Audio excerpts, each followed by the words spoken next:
Today is January 20th, 2015. We are entering week 3 of the Circus Project training company. No contortion today, no hand balancing. I need to do it as homework.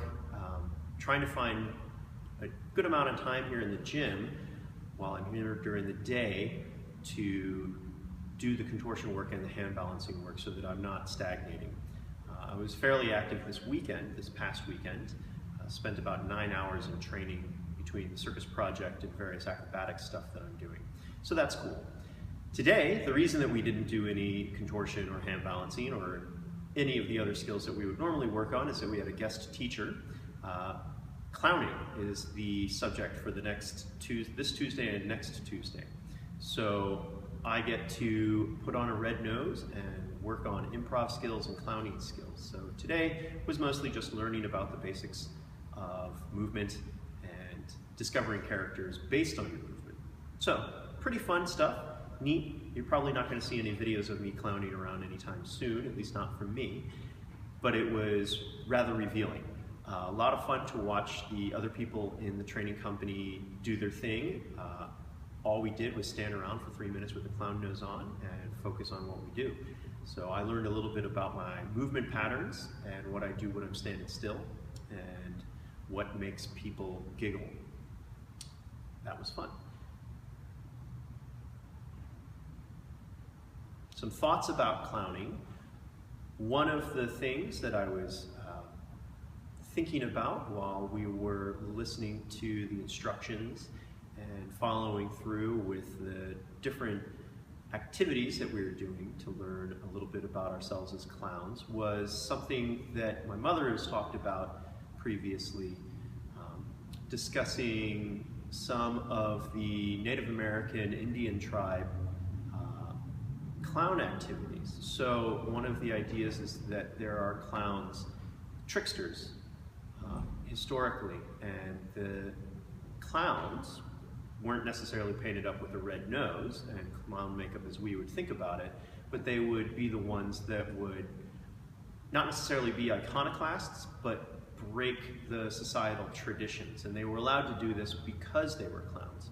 So if you think about this from a wider perspective, a lot of people that we would think of as not necessarily clowns, but more along the lines of fools, or the crazy wackadoo medicine man out on the edge. When I was going through grad school, there was a lot of talk about theater of medicine and how a lot of people expect certain things of certain kinds of healers. You expect to see your doctor in a white lab coat and dressed up in specific, what's considered professional attire. You might expect to see a witch doctor with a headdress on and some sort of face paint or a mask or something like that, and you expect different behaviors. But medical jargon, witch doctor jargon, clown jargon, anything, tends to be professional stuff. It's a secret language that's used between everybody who's in the know.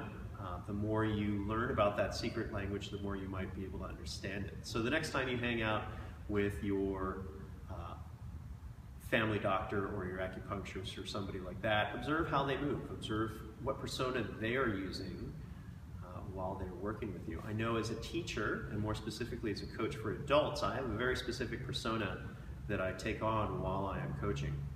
And we were talking about this last night. Other people were talking to me about it last night, at least. I'm very generally straight-laced, and it's hard to see me acting out of character on a regular basis. And a lot of times when people see that happen, they're sort of taken aback and they're not prepared for it. So it's kind of fun. I have a pretty broad background in certain things, and I don't think everyone's quite prepared for some of the things that I can do and say and the ways that I can behave. So understanding that the masks that we wear, clowns wear masks, so the red nose is a mask. The masks that we wear, the different personas that we wear, this is important for performance pieces, and teaching people is a performance piece when you stand up in front of people, when you're doing public speaking, things like that. Sitting in front of a camera, babbling in front of a set of stall bars. So, week 3 starting. Week 2 was awesome. Contortion, hand balancing. I was sore for several days. I'm still slightly sore, but I'm feeling stronger. I have a slightly better idea of what I'm doing, and I'm looking forward to getting some time in to get some actual training, which I wasn't able to do today. I've got to figure out my schedule a little bit better so that I can have a couple of hours straight to get in some stretching, warm up, contortion, and then hand balancing. That's it. I will post another one of these probably next week, and maybe some snippets of the training and other neat stuff that I come across further down the road.